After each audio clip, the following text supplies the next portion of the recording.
Most of his career, Steve Claridge has plied his trade at the bargain basement end of the professional game. Now he's past 30 and playing in the premiership, and who knows what the future might hold. So Steve, you find yourself past your 30th birthday suddenly playing in the premiership. Has it been like a bit of a fairy tale for you? Well, fairy tales don't normally last, I think it's been about 12, 14 years it's taken me to get there, so they don't tend to last that long, but no, it was nice. It was nice, certainly nice to get there, and the way and the manner we achieved it was extra special. And I mean, we've had a year there now. We've done well, confounded the experts, so to speak, and we're enjoying it. Do you think, from your own perspective, though, that you'd enjoy it more or appreciate it more having been on the other side of the football tracks? Yeah, possibly. I mean, we've got lads at the club now who aren't actually playing in the team, looking to leave. And they don't particularly want to drop down, but it's probably a step into the unknown for them. But it holds no fears for me, and when that time comes, I'll probably make my way back down through the leagues, just like as I have coming up through them. So it definitely makes you realise when you play down in those teams that it's hard work at times, and you do appreciate it more when the going's good, like it has been for the last 18 months.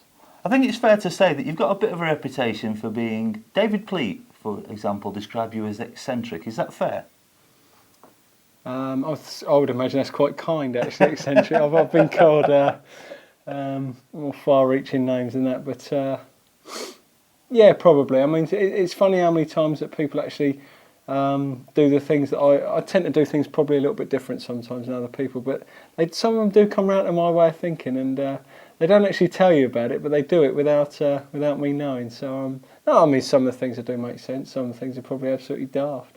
Well, tell us a little bit about one thing which is pure Steve Claridge, which is the odd boots in the bag. Well, I've got to say that's the X now, because I've been fairly good in that respect. What, you've started wearing matching boots? I have, yeah. I'm afraid. I did that for the last 2 or 3 years. Yeah, I did have a little bit of trouble before. I was used to get a nice pair of boots, and then obviously one goes before the other. Generally, in my case, it's the right foot because that's the only one that I use. So I'll keep the left one, and sometimes the make would no longer be made, or I couldn't find a pair of boots that I liked, so I'd try another make, and that would be on. So I'd have 2 different makes on at the same time, and then I used to carry sort of lots of different boots, because I used to think if I was having a bad game, I'd change my boots and hopefully change for the better. Was it true you always used to leave it till 5 to 3 to decide which 2 you were going to wear? No, not really. No, I don't tend to do my laces up before the start of the game, so that's possibly why people got that idea. You don't do your laces up on your boots? Not really. So I do them up obviously just before the game though. So I don't. That's probably why people got the impression that I leave it till late. When you were playing football lower down the leagues and you looked at the top level of football, did you ever really think that you were going to make it right to the level that you have? Yeah, I thought probably from day one. You do need a little bit of luck. There's no doubt about that.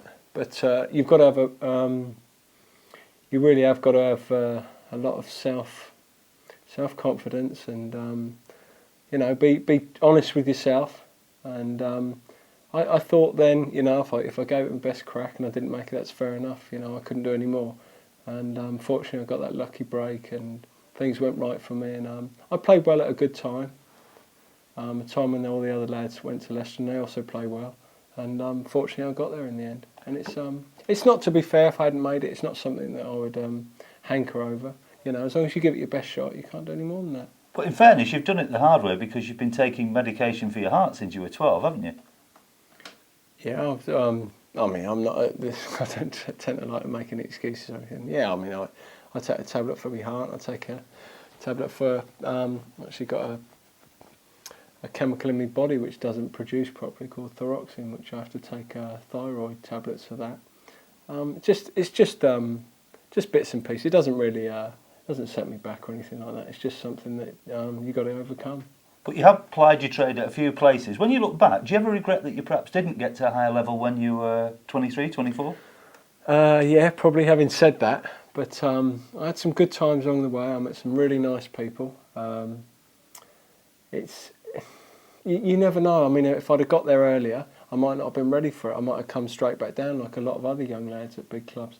So you'd like to think that you probably got there when the timing was right, and you know, and when you were probably how can you say it? When you're probably best suited to it.